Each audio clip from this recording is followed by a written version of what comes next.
please welcome New York City Mayor Bill de Blasio, here with the Atlantic's Ron Brownstein.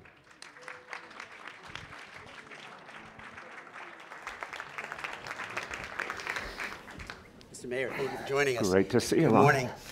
So I'm interested. This is an event in which we are honoring nonprofits, grassroots nonprofits from around the country. Where have you found it most effective to work with nonprofits in New York, and what are the biggest challenges to doing so? We have an extraordinary nonprofit sector here, so it's very natural for our city government to work with the nonprofit sector very productively. Great example is our pre-K initiative. You know, we decided number one priority coming in the door, pre-K for all our kids. Massive undertaking. We started, the day I started as mayor, there were 20,000 kids in full-day pre-K. Today, there are 70,000 kids in full-day pre-K. That is more kids in pre-K in New York City than there are kids in the entire public school system of San Francisco. Wow. So that had to be done in the course of less than 2 years, going from 20,000 to 70,000. The only way we could do it was with tremendous coordination with nonprofits and communities all over the city that were providing things like childcare or early child education programs. We helped them to expand intensely. We had resources, we had a vision. They had space, they had folks ready to collaborate with us in neighborhoods and bring in neighborhood people. It worked beautifully. The challenge for everyone is, of course, resources, because we're in an environment where federal government is by and large non-participant in addressing the big issues of the day. And certainly early childhood education is a great example of that. There's no federal policy to truly assist early childhood education in this country. We had to do it ourselves, but we found a tremendous ability to partner. So everyone would say to you in the nonprofit sector they wish there were more resources from government. But what's been great about the nonprofit sector is the speed, the flexibility, the agility, the willingness to take on the mission with us. So I grew up in Queens. All right. Graduated You're from, okay with me? Yeah. Graduated from Benjamin Cardozo High School in the era of Ford to New York, drop dead. Yes. Bankruptcy, A-beam. I remember taking the F train with like literally newspapers blowing through the cars at night, and kind of graffiti all over the stations. At that point, the issue was reversing and managing decline. And since then, New York, like many other cities, has enjoyed an economic renaissance that I think was literally unimaginable in the mid-'70s in terms of both people and businesses wanting to live there. So you have this tailwind of greater growth than I grew up with in the New York that I grew up with, but there's still the challenge of broadening the circle of who benefits from that growth. And at this point, what are the biggest obstacles to creating a more equitable New York?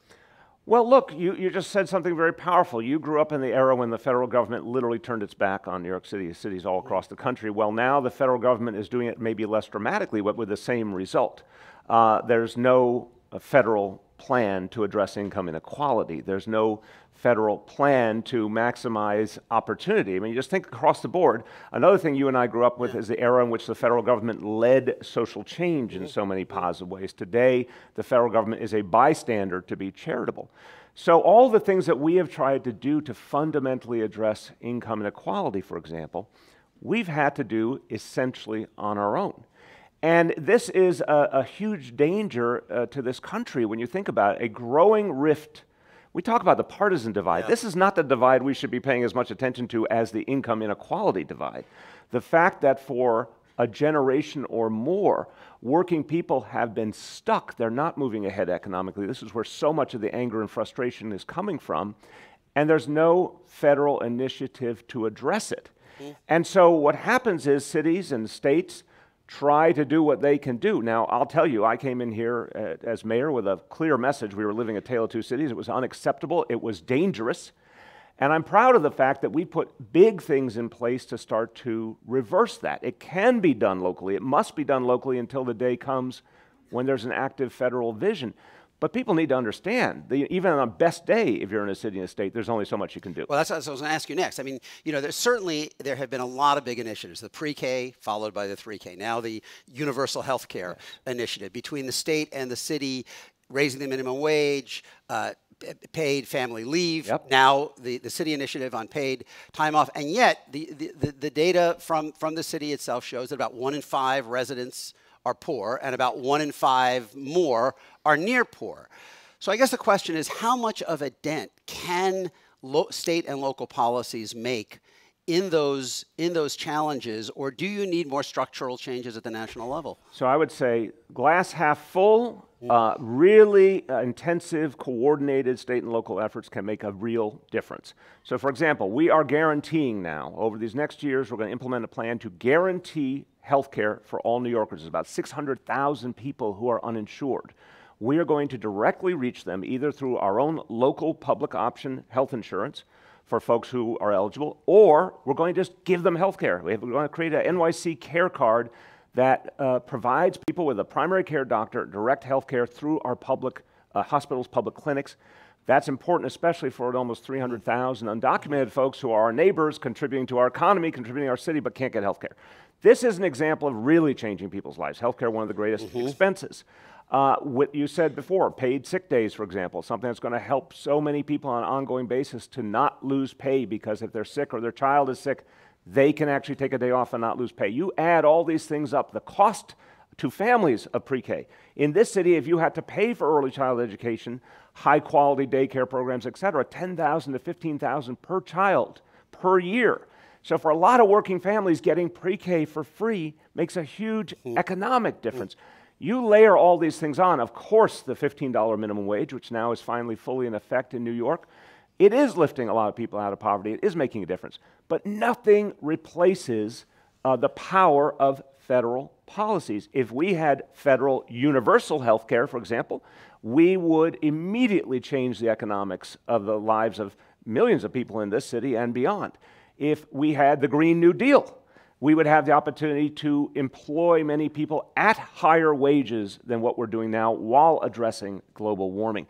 So I think it's fair to say cities and states in this era of kind of the, to use a baseball analogy, the dead ball era of federal government, where very little is coming out of the federal government, cities and states should go to their logical maximum to address income inequality and create opportunity. But they can't do what the federal government can do. Sounds like you might be interested in affecting some of those federal policies, but we'll come back to that in a minute. You know, it's interesting. Last year at this event,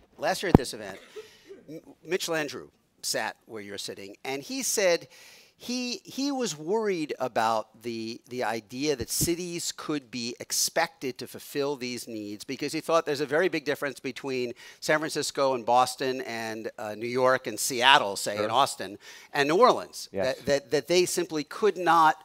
They did not have the business community, they did not have the wealth base to provide the kind of services, and he specifically cited pre-K as something that would if we're counting on kind of cities to do it, was actually going to widen inequality among cities. Do you think that's a legitimate concern? I think he's right if he says every city is different, every state is different in terms of what they can do. Now, some of the things we're talking about are matters of policy that are not paid for by the taxpayer.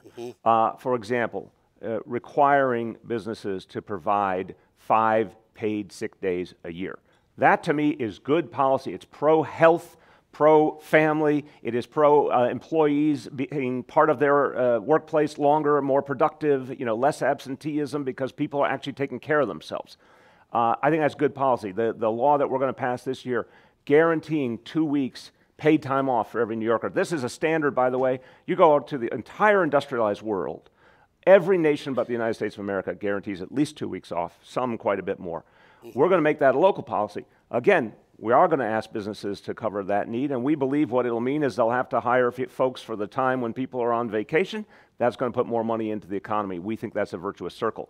But the ones that take major public investment, pre-K is a great example, we must have a federal early childhood education policy. It is ludicrous that we know, the research shows, 0 to 5, the ages 0 to 5 are when you have the tremendous intellectual and brain development of our children. 0 to 5 is the money time, that's the impact time. When does the American educational system begin with full day education? 6. 6. This state, right in this state, you have half-day kindergarten in a number of areas in New York State. So we're not even catching the time when we could have the biggest impact. That investment is game-changing. We're kind of on a fool's errand if we put all of our money in education at the point when it has much less impact. The only way to truly reach a lot of kids and families is with a federal policy funded by the federal government It should be, you know something, that the Department of Education, which obviously under Betsy DeVos has done a lot of things I think are backwards, something that would be really a contribution from the federal level on education is to say, we're not only going to encourage every school system in America to do early childhood education, we're going to fund it. So it's not a matter of localities scraping by and having to make horrible choices. We're going to fund it as a national priority to create a generation of actually able, capable young people. One area of education policy that does not require national action is the level of integration or segregation in a city's schools. And you know, New York City has been assessed as one of the most segregated school systems, and symbolized by the recent reports of only 7 African American kids being offered admission to Stuyvesant, I think 12 to Bronx High School of Science. What will it take to break down this level of separation and isolation, not only in the elite schools, but in the system overall? So we have to put this into quick perspective, 400 years of American history. It's not, the segregation in our schools here and all around the country isn't about the education system first and foremost. It's about economic segregation, housing segregation, institutional racism, the interplay of institutional racism and income inequality, which really describes a lot of what's going on in this country. We have to go at the heart of that. But what you can do, you're right, localities at least can take productive actions to make an impact through the schools. This reality with our specialized high schools, our most prestigious high schools, some of the most prestigious in the country, it's crazy. It's crazy. And so I have proposed legislation that says let's get away from a single high-stakes test, which is deciding admission right now, and is aiding and abetting a very segregated dynamic. And let's make our decisions based on multiple measures. It's an idea we're actually borrowing from the University of Texas system that really played a great role in addressing segregation at the university level in Texas. We're borrowing that model. We want to bring it here. That's it has kind to of be the top 7%? Or correct. Top 7% in each middle school, and it's based on a composite of their grades over 3 years and their state standardized test scores. So you're really looking at the whole child and all their abilities. I think this would be a game changer. Here's an easy fact. We have 300 middle schools in New York City that send kids to those prestigious specialized high schools. We have another 300 middle schools don't send a single child. That is a fundamental mistake and a fundamental problem. This could be addressed with legislation that has to be passed in Albany, and I think we have a good chance of passing something real. But on the ground, what we see, which is really encouraging, Ron, is a lot of parents are saying, we want more diversified classrooms. We want to be part of the solution. And a number of our local school districts in the city, grassroots proposals have come up that I've embraced and our Department of Education has embraced that's really making a difference. And we're getting a lot of buy-in. These things are always contentious, but we're getting a lot of buy-in for the idea that we can really move forward to have a more integrated society. And a lot of that movement, a lot of energy needs to come from the grassroots so people really believe in its sustained. Because I was reading a report by the Center for New York NYC Affairs at the New School, and Clara Hempel was quoted as saying, unlike some other cities, people of different incomes sometimes live close to one another with public housing and modest walk-up apartments abutting luxury high-rises and brownstones. All of which is to say, if as a city we want to mix students of different economic backgrounds without building some elaborate busing infrastructure, we can. We can in a lot of places, we can't everywhere, and she's hitting the nail on the head. I don't think busing is the right way to go, but I do think there are a lot of places where the geography does lend itself to really powerful efforts at diversification and integration, and we're starting to get those into high gear now. Well, part of that, obviously, as you say, is housing affordability is critical in that. And in 2018, you financed a record number of affordable housing, over 34,000 units, I think, which takes you to, what, 125 or so toward your goal of 300 over time. But homelessness is still at a very high level. And the controllers reported that there are, what, almost 600,000 households that are still paying half of their income in rent. Do you need to think about more fundamental change in terms of ensuring affordability, given the market pressures that you're facing? Yeah, we're in an extraordinary affordability crisis right now. And yeah, we have a plan to create and preserve 300,000 affordable apartments that weren't there previously, right? That weren't affordable previously. We have provided lawyers to stop illegal evictions. Evictions are down 37% by the last count. We had a rent freeze. I mean, this is something I think people should understand because we have rent regulation. Under my administration, we had 2 years where there was a rent freeze for everyone who was rent regulated. And I think this is the way of the future in this country. We need rent regulation all over this country in places that are facing this affordability crisis. But I think the point is to just keep going deeper. We have a massive affordable housing program that basically gets no support from the state and federal level compared to what we need. And we are struggling right now, obviously, to continue to revamp our public housing with much more limited federal support than we need. This gets to a central point. There is not, again, a federal affordable housing policy. So right away we've decided, I think pretty clearly I've put forward today, there's not a federal policy to address income inequality. There's not a federal early child education policy. There's not a federal affordable housing policy in a country going through an affordability crisis in many, many, many states. All of this comes down to a simple concept. Someone will say, you will say, or someone in the audience will say, well, wait a minute, that's a lot of stuff. How do you pay for it? And I say everywhere I go, there's plenty of money in this world. There's plenty of money in this country. It's just in the wrong hands. We have to be blunt about it.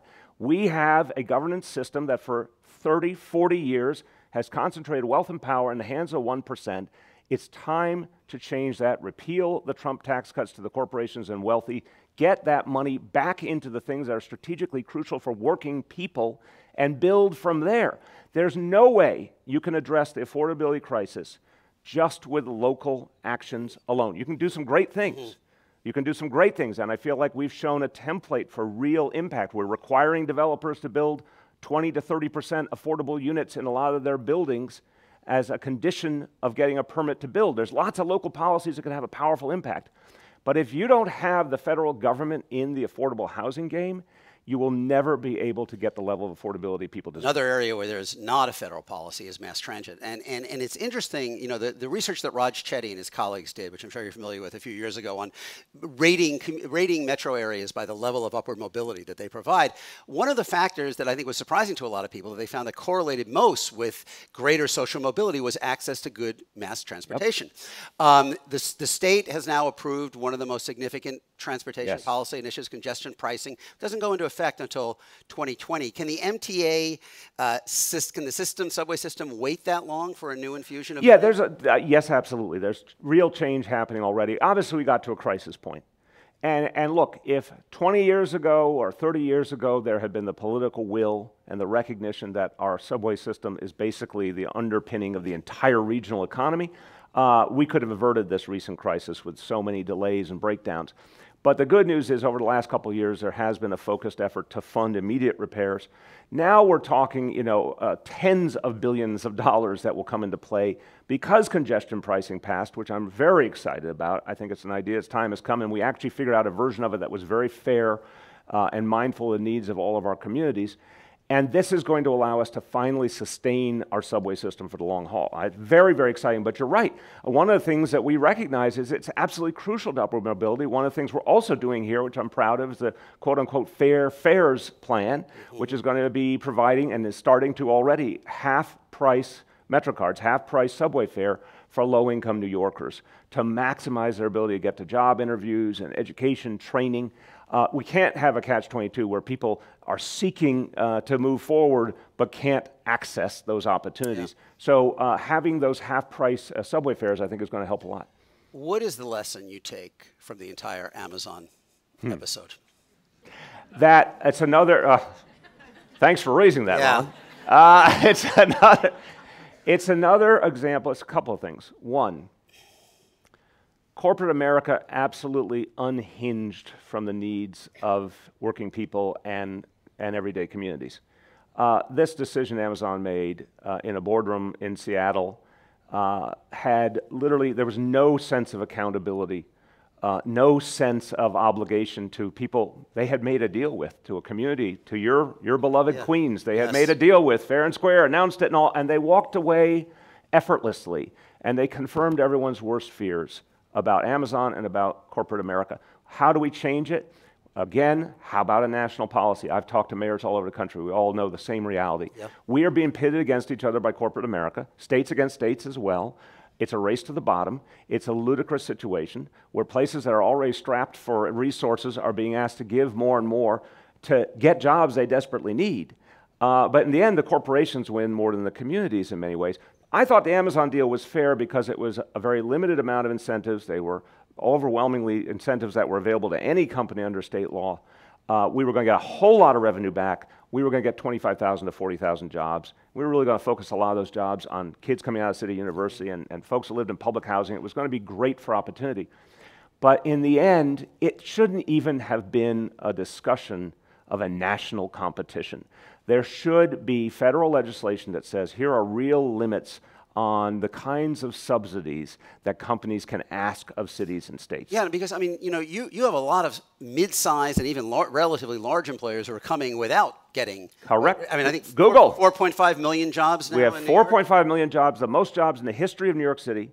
We have a thriving economy, and irony of ironies, right in the middle of all the drama around Amazon, Google quietly announces a doubling of its workforce in New York City. No subsidies, no drama. I think it's about 5,000, 6,000 more jobs. I think you're going to see more growth in our tech sector like that. But this pitting of locality against locality, it's the kind of thing that people have woken up to now as highly destructive in a world, especially where there's not federal support and you have to make do with local resources. Why don't we just cut that off of the legs and put some standards in place to protect Does locality? Hudson Yards raise any of the same issues for you, which is right here? Yeah, it's in terms of the subsidies. It was approved before I got here under a subsidy mindset that wouldn't be the same today. Doesn't mean there won't be good things happening in Hudson Yards. I just initiated the new cultural center there, the Shed, which is actually focused on helping New York artists and providing accessible and affordable opportunities to see art and culture. That's great. But the notion of subsidizing that kind of development, we have a very different attitude now. In fact, Amazon wanted specific tailor-made subsidies from the city of New York. We said no. And we will not do that going forward, and we've made this a policy years ago. We're not going to do what used to be done in the past. A company says, oh, we're thinking of leaving, and suddenly they get showered with money, or we're thinking of coming, they get showered with money. We're not playing that game anymore in New York City. But I think it shouldn't be any locality having to go through that. And a national law to block that would actually level the playing field. I want to bring in the audience in a second. I just want one broad question.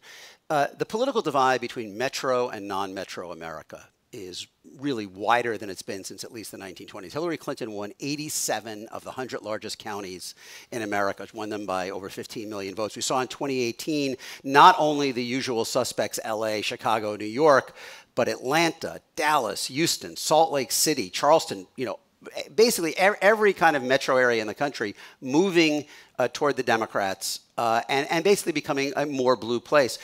What is is there an opportunity for that kind of, and that's where the economic growth is concentrated, how much opportunity is there for cities now to drive the national agenda, even in an environment where, as you say, there's a national government that is, you know, not particularly interested or supportive of cities? We can prove in cities that real change can happen. We can prove, for example, that you can give a whole generation of kids early childhood education and make it work for them and their families and just change the game. I mean, every child starting at the same starting line together. Every family getting that support so families have a little less stress and a little less financial challenge. We can prove that you can create more fairness in society with things like paid sick day and paid time off. There's all sorts of things. We can be the great laboratories to prove it can work. But what we really need to do is make it national, and that includes rural areas. That includes suburban areas. The divide, and let's face it, I don't spend a lot of time talking about Donald Trump. And I think it's something that you and I would see similarly, that as a progressive, as a Democrat, we need to explain to people in this country what we will do for them and their families and their communities and stop talking about Donald Trump, but actually talk about them, talk about the American people. But that includes rural Americans who feel, I think, profoundly buffeted by a whole host of things, technological change and automation, the loss of family farms, the dangers to their economies and their lifestyle because they see schools closing, hospitals closing.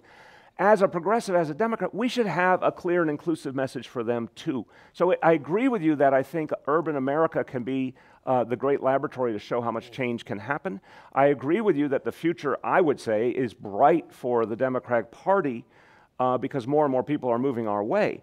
But we would be, I think, not only fools, I think it would be immoral to leave rural America out of the equation. I think Democrats have to cede no more ground. We have to go out to rural America and talk about the changes we want to help make for everyone. By the way, Franklin Delano Roosevelt did that. And you don't Harry think Truman you don't did think that. the barriers on cultural issues are too big to be overcome by a common economic agenda? I think it is, first of all, I think a common economic agenda historically has proven to be very, very powerful because it's an anti-elitist agenda, too.